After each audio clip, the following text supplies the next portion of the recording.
Welcome back, everyone, to another episode of our Live Well podcast, where we hope to empower you to live healthier and happier lives. Today, we have a very special guest with us, and her name is Nathalia Rupert. Hi, Nathalia. Hi, Joanne. Welcome to our set. And I'm sure everyone can relate to this. We all get this urge sometimes to eat specific foods. Commonly, we refer to them as cravings. We all get cravings. Do you get cravings? Contrary to popular belief, You don't? even as a dietitian, yes. Oh my! Yes, I get cravings a lot, actually. Mm-hmm. And those cravings, they tend to be the regular ones, high fat, maybe you feel for something salty, maybe something more on the sweet side. So a lot of persons, including myself, crave chocolate. What is your go-to? My go-to is anything with chocolate. Really? But specifically, chocolate cake and chocolate chip cookies. Now, in terms of cravings and hunger, same or different? That's a good question because a lot of times persons tend to confuse the two. So just like a simple way to put it, hunger has to do with biology. Right. So it's a biological thing. It's your body's way of telling you we need energy, feed us. Whereas, so it's both biological and physical, and whereas hunger is more like emotional. Cravings are more like emotional and psychological. So that's basically the distinct difference. Hunger is more biological, your body's natural response of saying that you need to be fed to nourish your body, and then cravings are more on the emotional side based on like your feelings and whatnot. Okay, and what would you say maybe some triggers to have like that sort of response for cravings? Right. So there are multiple factors involved in cravings. One, for example, and I'm going through it right now, PMS. Right? So, no, not pregnancy, PMS. Because pregnancy is also one of them, right? So, normally during times where you may have hormonal fluctuations or the body may just require a little more energy, you tend to get cravings because, like you said in the intro, we get cravings for salty foods, sweet foods, and high fat foods.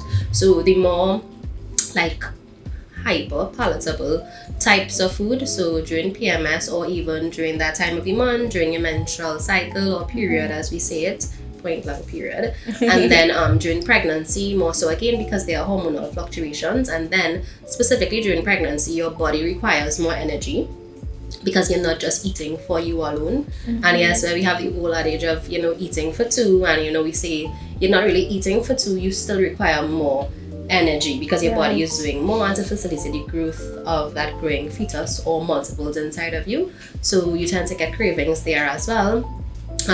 If you like exercise a lot and let's just say you burnt off a lot of energy, naturally you have to put it back in, and this is where the link or the, I don't want to say confusion, but this is where hunger meets cravings to a point, because let's just say you are hungry and you need like a quick fix. Naturally, one of the foods that you will crave is like either high carb, high sugar, or maybe even a high fat food, because sugar gives us instant energy, so to speak, and high fat foods are naturally high in calories. If you are on a restricted diet, we know which ones. So the ones that are so low in calorie, like you can't even blink your eyes, you're feeling fatigued all the time, you're weak, you're tired, you're exhausted, the migraines, the ones where you restrict your favorite foods completely, entire food groups, groups that can provide sustenance, that in itself can contribute to cravings as well, because it's past hunger, it's like your body's emotional response, and as well as physiological, kind of telling you, here what we need to fix things here, and nutrient deficiencies as well. So from my research I saw that once you feel for chocolate, naturally it may mean that you may have a magnesium deficiency, and oftentimes you don't get a lot of magnesium, but hunger is really, hunger and cravings are very much linked, but those are some of the reasons for cravings. Okay, I like that you touched on that hormonal imbalance.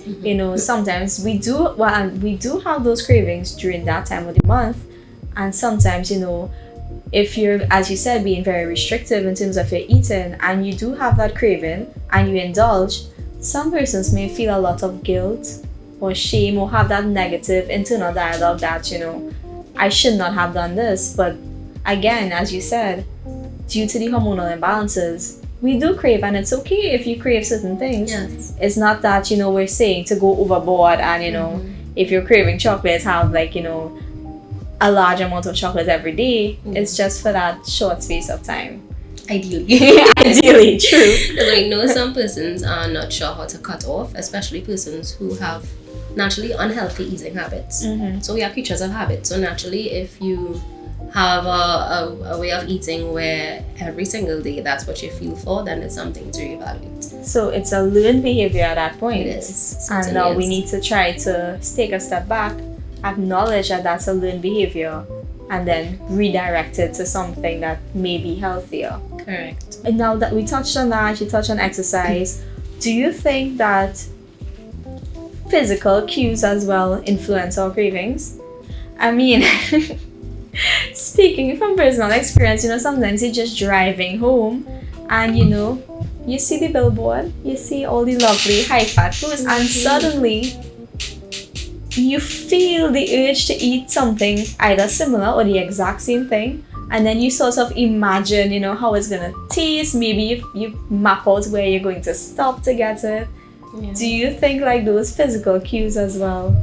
You're watching me like, yes. Like if you had a slice of cake now, I would keep a cake now. But yeah, and that's what marketing plays on. It plays on our psyche, And it works. And it works. Because naturally, high-fat foods, high-sugar foods, and high-salt foods, they taste good. They satisfy our palatability because they just naturally add flavors to food. So yeah, I mean, if a person see a piece of fried chicken on a billboard, and especially if I'm already hungry, exactly, naturally, I mean, I would feel threatened at saying that is what I'm going to lean into. But naturally, you brought up a good point there. Especially if you're hungry, you would tend to lean more into your craving. So now, how do we try to curb those cravings or navigate through them when we do experience it? Right. Now, firstly, I would say eating on time. Now, it's easier said than done, I understand. Yes. And a lot of us try to find that work-life balance, and we work in spaces that we may not always get the opportunity to eat on time. And this is why we dietitians always say, and we can't stress it enough, breakfast is the most important meal of the day. So at least if depending on how the rest of your day might go, where you may not be able to grab a quick or healthy bite, at least you would have already nourished yourself or sustained yourself for a period of time. So making sure you eat on time, you try to start your morning with breakfast, regardless of whatever your time is for breakfast, because we understand that different persons will eat at different times depending on their schedule. But you make sure you have nourishing meals, a well-balanced plate. So making sure you have adequate protein on your plate, making sure you have fiber and some kind of complex carbs, because carbs give us energy. Protein is what helps to keep us satiated and fill us up, and then fiber is there to help keep us fuller a bit longer. And it's okay to have snacks. Do not skip out on these snacks. We promote snacking here, right? But of course, you focus on healthy snacking.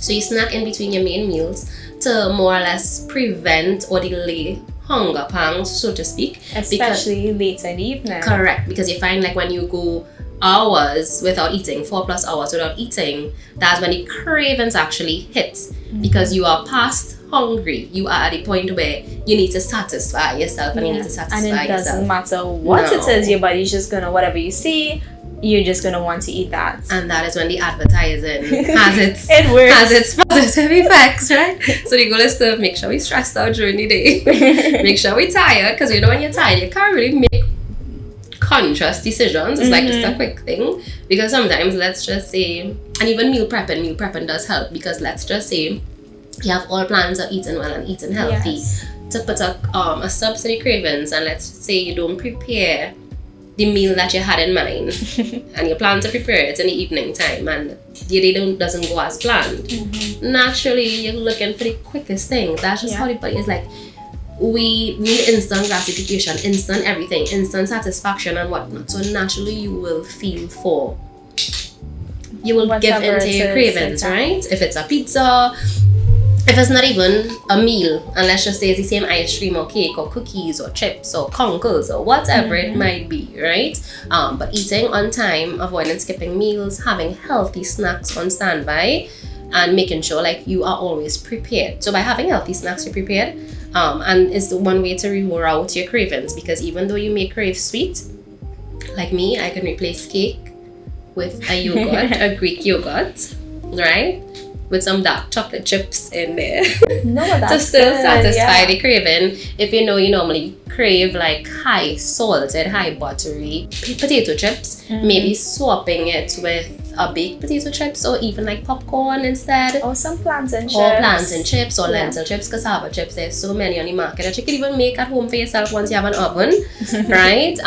Or even the same ice cream can be replaced with like a yogurt, like a frozen yogurt. You can have nuts instead, you can have fruit instead, but it's really just about making adjustments. And this is not saying that you have to do it. This is in the event that you want to make the changes, and this is advice for persons who are ready for those changes, because we understand it's easier said than done. It is. That point you made up about prepping, that's so important, especially as you mentioned, sometimes depending on where you work or your schedule, most times it doesn't allow for you to have that structure in terms of eat at specific times, but you can prepare for it by simply, packing, as you said, healthy snacks. For me personally, I always have a pack of nuts, plantain chips, or like just something in my bag. So for those days when you're unable to eat on time, you can still eat something healthy, or small, quickly, and then when you can, eat your proper meal. Yeah. And another thing you mentioned too, don't skip breakfast. And I feel like a lot of people still, even though with all the new knowledge and all the education, some persons still skip breakfast to this day. And what I've heard too from some persons is that they don't feel for breakfast, or it's too early in the morning to have something. What advice would you give someone in that regards, in terms of it's too early, I don't feel to eat at that time? Right, and if you don't feel to eat early, that's fine. And that's why I would have specified that timing can look different for each person, depending on their schedule and of course depending on their lifestyle. But keep in mind, breakfast is your first meal of the day. That's when you break your fast. So regardless of what time that is, it can be 6 a.m. in the morning, 9 a.m. in the morning, it could be 1 p.m. in the afternoon. Breakfast is not necessarily something that you have to have on mornings. It's just your first meal for the day. So just making sure that your first meal for the day, based on the time that you physiologically are prepared to have breakfast, it's a balanced meal. This does not go for the persons who naturally will feel hungry in the morning time and still skip breakfast. No, that's not for persons like myself. If you know you're a morning person and you have to eat breakfast on mornings, make sure you have breakfast and make sure it's balanced. And coffee and an apple is not a balanced breakfast, okay? For me personally, in the morning, sometimes I do find it difficult to eat like a full meal, but as you said, it can look different for different persons. Right. So for me, how it looks, I would get up and I can have one slice of bread, let's say for example, something light. So one slice of bread with maybe some chicken paste or tuna paste. And then when I get to work, I can probably have something a bit heavier at that point. Right. So I think it's important that everyone realizes, you're different. And you just have to find what works for you, as you said. And then some persons also work shift. So it's not necessary that you're going to have breakfast 7 a.m. as you said, like there's a window 6 to 7 where you need to eat this meal. Some persons who work shift may actually get up later, but just that first meal when you get up is what you're saying is important. Yeah, that's correct. And all the other meals to follow. Exactly. Yeah. And you're right in that regard, in terms of, start your day with breakfast, have your healthy snacks, have your other meals as well spaced out, because what tends to happen, and I think a lot of people struggle with, coming down to the end of that day, coming down, let's say 3 o'clock, 4 o'clock, if you don't eat properly during the day, you get really hungry, the hunger pangs come on, and then as you said, you gravitate to whatever is the easiest that you can find. So that is a fact. And the thing is, like I said, the hunger pangs more come on in the evening time, and that is when the body is more based on our body's internal rhythm or circadian rhythm. That's when the body is more supposed to be at rest. Beside persons who like with night shift and whatnot, that they have to like make that big reset. But naturally your body is looking for ways in which it can wind down and because your body is looking for the feel-good hormones like serotonin and whatnot to assist with that, naturally those types of foods that we would crave would help. They aid in that as well, right? So yeah, it's really about being mindful and making sure you more or less eat on time throughout the day, because persons who don't get to eat on time throughout the day, that happens. And one way to distinguish between hunger and cravings is that we know the obvious of hunger. One of the first signs, your belly growling. Right? Definitely. Personally speaking, my body's like on a clock. 10 o'clock and around 3 o'clock. I need to have my snack. Yes, otherwise, like your friend right here. It's no respect, and I'm in a meeting and you are here in my stomach. Yeah, it's like feed me now. Definitely. Feed us now. You're being rude. But yes, so the growling of the stomach. Some persons get headaches. Like me, I get intense headaches. Sometimes like you're moody, you're low energy, you're feeling dizzy, you're feeling faintish. So it's more or less difficult to function when you're hungry. Whereas the cravings it's like you can still function, but it's like you just need to satisfy this specific craving. Yeah. So my advice is, in the event that you're not sure if you're hungry or it can be a craving, do an apple test or a cucumber test or some healthy snack test. And if you eat that healthy snack or any kind of food and it doesn't satisfy you and you're still feeling for that specific food, then it is certainly a craving. And I am not in the field to judge persons. Definitely. I am in the field to help persons. And I believe that as much as food is here to nourish, it should also be enjoyed. Exactly. Yeah, and my goal is to help persons find that balance between the two. So if you do get a craving, listen, I encourage you. I always say, have your cake and eat it too. Right? Agreed. But understand that if your goal, for example, is weight loss, then please understand that if you give into those regular indulgences, it can hinder that. If your goal is managing your blood pressure, because the podcast is about wellness, right? Yes. If your goal is managing your blood pressure and you crave salty foods a lot, then it may not be wise to necessarily give into that, because it can affect your blood pressure. And we understand that blood pressure is greatly linked to heart disease, the stroke and whatnot, right? Sometimes too with the salty foods, it's just your body's way sometimes of saying that you need electrolytes as well, right? And in that case, like if you're sweating a lot or you are also dehydrated because we don't drink a lot of water or as often as we should, the excuse is always, well, inside the office, go and have AC, I'm feeling hot, or don't want to or drink I have too to go much. to the washroom too much, and it works. However, hydration is important because our body is mostly made up of water, and once we do that, our cells are able to function. We are able to focus and concentrate better and be more mindful in terms of our choices, and cravings tend to decrease as well once you stay hydrated throughout the day. Yeah, I like that you mentioned being mindful as well. What I think also that some persons may experience, that nighttime munchies in the night, or you're watching a show and you just have the urge or the craving to eat, a lot of snacks. How do we sort of curb that? Multiple ways. It's about making adjustments to your habits, because if you are in the habit of staying up late, not necessarily for productivity but more so for like relaxation and so forth, and you're in the habit of every time you're up late you feel for a snack, you feel for something like that, just think about having healthier options, or just reevaluating how you do that and going to sleep a bit earlier, because sleep is also very important for health and wellness. And when we don't get adequate sleep, what happens is that hormones again come into play. So we have two hormones, one for hunger and one for feeling of fullness. And the one for hunger, ghrelin, once you're up late or you get inadequate sleep, ghrelin hormone comes into play and it causes us to feel more hungry. So even after you would have had dinner, naturally you had dinner already, so you're not going to have dinner again, because you're watching your calories or you're watching the amount and you're trying not to eat in the night, and then naturally you will go for a snack. And the snack that you will go for is exactly what you have in the household. So yes, it's okay to have cravings, because this topic today is not about avoiding cravings altogether. It's about learning how to manage them. And if you do have those cravings, just make sure you have some healthier options around, or just do a reset. Be mindful of your habits, because again, it has a lot to do with habits. Or just go and sleep earlier. And as you said, balance. Like, Yeah. it's okay if you have cravings and you give in to them, but it should not be a learned behavior where every time, for example, you're watching TV, your immediate response is, I need something sweet or I need something salty. Otherwise, over time, it becomes a habit that, so every night you're watching TV, you feel like you need that sweet or salty snack. Yes.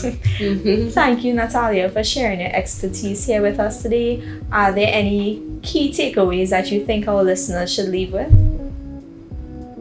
Have a cake and eat it. In moderation. Kidding. But yes, have your cake and eat it too, and in moderation. Everything in moderation. Balance is key. So we always talk about balance a lot, but it's about having your healthy foods and also having your indulgences in moderation. We can't stress that enough. And of course, if anyone wants any other tips or wants to expand on the topic, you can find me on social media. Please give them your handle. Trini Dietitian, TRINI, and dietitian with 2 T's, no C. DIETITIAN on Thank Instagram. you so much, Nathalia. Yeah, and thank you for remember, having me. everyone, a good foundation is basically where it starts in terms of curbing cravings. You want to make sure, as Nathalia said, you space out your meals, you have your healthy snacks, and that's gonna help you, not get those hunger pangs at the end of the day, or maybe as well even in the night. And don't feel guilty or feel ashamed when you do indulge every now and then, once it's not a regular thing. It was nice, everyone. Thank you for following us on this journey for season 2 of our Live Well podcast.